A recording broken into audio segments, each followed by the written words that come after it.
The latest figures from the Department for Work and Pensions, DWP, show that there were 6.9 million people across Scotland, England, and Wales, receiving financial support through Universal Credit at the end of June. The income-related benefit is designed to help people in and out of work on a low income with everyday living costs. However, many people claiming Universal Credit or Income-Related Job Seekers Allowance, JSA, who have a disability, long-term illness, or physical or mental health condition, may be unaware that Personal Independence Payment, PIP, or Adult Disability Payment, ADP, which has replaced all new claims for PIP in Scotland, could provide extra money to help with daily living or mobility costs. PIP and ADP are tax-free, non-means-tested payments that do not affect the benefit cap, which means a single claimant over 25 on Universal Credit or JSA making a new claim for either benefit, could potentially receive up to £737.20 every 4 weeks independently of their other benefits. Combined with a monthly Universal Credit payment of £393.45, over 25 rate, this could provide up to £1,130.65 each month. It's important to be aware that this figure is based on someone receiving the higher rate of both components of either PIP or ADP. It's also crucial to be aware that the health condition itself will not automatically qualify someone for PIP or ADP, it's how it affects a person's daily living and/or mobility needs. Universal Credit, monthly rates. Unlike Universal Credit, PIP and ADP are claimed by individuals, not couples. Single claimants, under 25, £311.68. Single claimants, 25 or over, £393.45. PIP and ADP payment rates. You will need an assessment to work out the level of financial help you will receive, and your rate will be regularly reviewed to make sure you are getting the right support. PIP is made up of two components, daily living and mobility. Whether you get one or both of these and how much depends on how severely your condition affects you. You will be paid the following amounts per week depending on your circumstances. Daily living standard rate, £72. 65 enhanced rate, £108.55. Mobility standard rate, £28.70. Enhanced rate, £75. 75 below is an overview of PIP and ADP.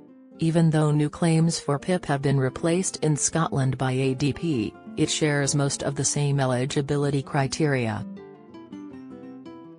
Full guidance on ADP can be found on the mygov.scot website here.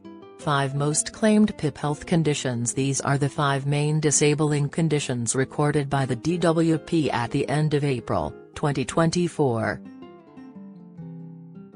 Psychiatric disorder, 1,347,889 claimants, 37%. This includes mixed anxiety, stress, depressive and mood disorders, OCD and cognitive disorders. Musculoskeletal disease, general, 672,201 claimants, 20%. This includes muscle or joint pain and arthritic conditions. Neurological disease, 465,187 claimants, 13%. This includes muscular dystrophy, epilepsy, headache, multiple sclerosis, neuropathy and other movement disorders. Musculoskeletal disease, regional, 416,878 claimants, 12%. This includes neck, back, shoulders, elbow, wrists, hands, hip, knee and ankle pain. Respiratory disease, 138,003 claimants, 4%. This includes asthma,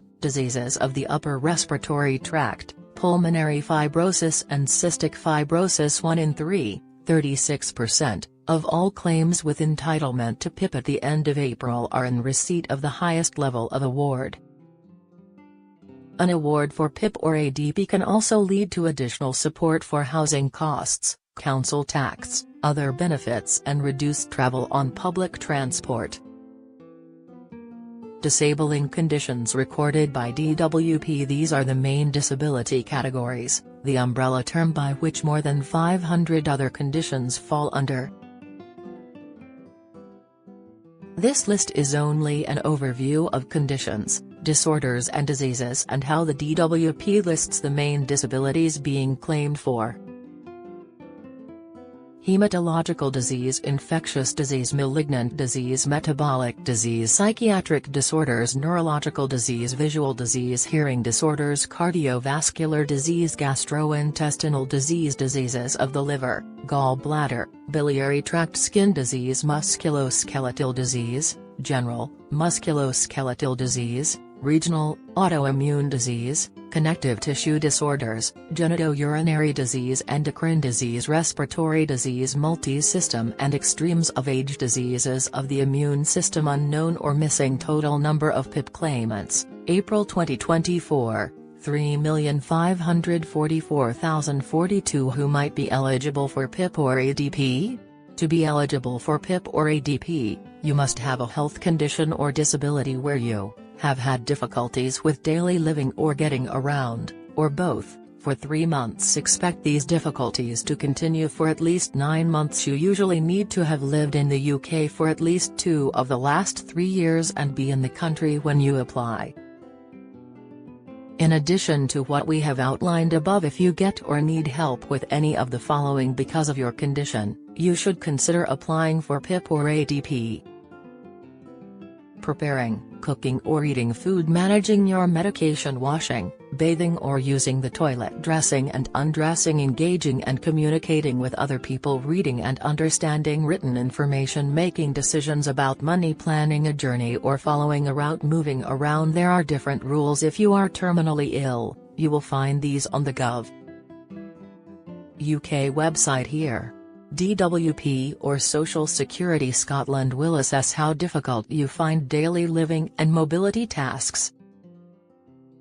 For each task they will look at whether you can do it safely, how long it takes you, how often your condition affects this activity, whether you need help to do it, from a person or using extra equipment. How are PIP and ADP paid? PIP and ADP are usually paid every 4 weeks unless you are terminally ill, in which case it is paid weekly. It will be paid directly into your bank, building society or credit union account. ADP is paid at the same rates as PIP. How you are assessed: you will be assessed by an independent healthcare professional to help the DWP determine the level of financial support, if any, you need, for PIP. Face-to-face consultations for health-related benefits are offered alongside video calls, telephone and paper-based assessments. It's important to be aware that the health professional and DWP determine which type of assessment is best suited for each claimant. You can find out more about DWP PIP assessments here. Adult disability payment assessments will not involve face-to-face assessments, unless this is preferred by the claimant. Find out more about the changes here. Get the latest Record Money news. Join the conversation on our Money Saving Scotland Facebook group for money saving tips, the latest benefits news, energy bill advice and cost of living updates. Sign up to our Record Money newsletter and get the top stories sent to your inbox daily from Monday to Friday, with a special cost of living edition every Thursday. Sign up here. You can also follow us on X, formerly Twitter, at @RecordMoney_ for regular updates throughout the day, or at Money News alerts on your phone by joining our daily Record Money WhatsApp community. How do you make a claim for PIP? You can make a new claim by contacting the DWP. You will find all the information you need to apply on the Gov. UK website here. Before you call, you will need your contact details, your date of birth, your national insurance number. This is on letters about tax, pensions and benefits your bank or building society account number and sort code your doctor or health worker's name, address and telephone number, dates and addresses for any time you've spent abroad, in a care home or hospital. How to apply for ADP. People can apply ADP over the phone, by post or in person. To find out more or apply, visit the dedicated pages on mygov.scot here or call Social Security Scotland on 0800 182 2222. Join our daily Record Money WhatsApp community here to receive alerts on the latest money news, from benefits to shopping deals.